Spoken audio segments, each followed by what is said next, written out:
o movimento de cobrar melhor. Sempre tenho dito, se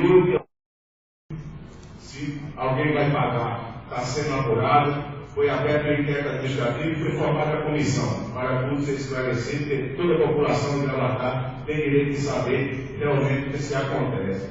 Mas na hora que você leva para o meio, principalmente na questão de saúde, querer fazer baderna, que fizeram, quebrar a porta do hospital, que não quebraram, destruir os carros do vereador com uma falta de respeito de baderna. Então o movimento deve ser feito. Agora, com baderna eu sou contra.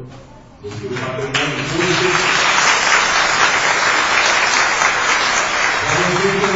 A coisa é direcionada para esse fato que até carro com água com som ligado, o Jeep de campanha que já passaram, minha gente, tocaram nesse dia.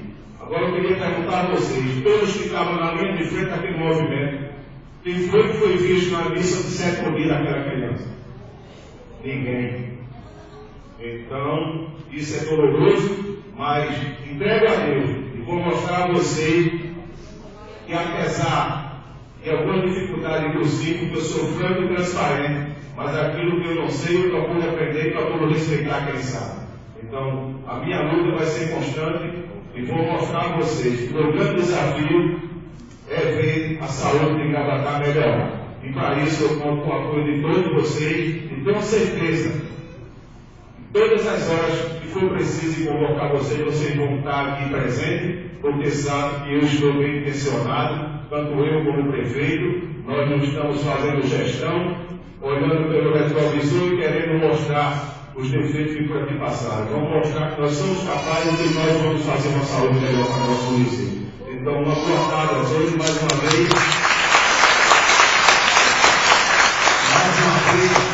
Eu quero agradecer a todos que aqui estiveram.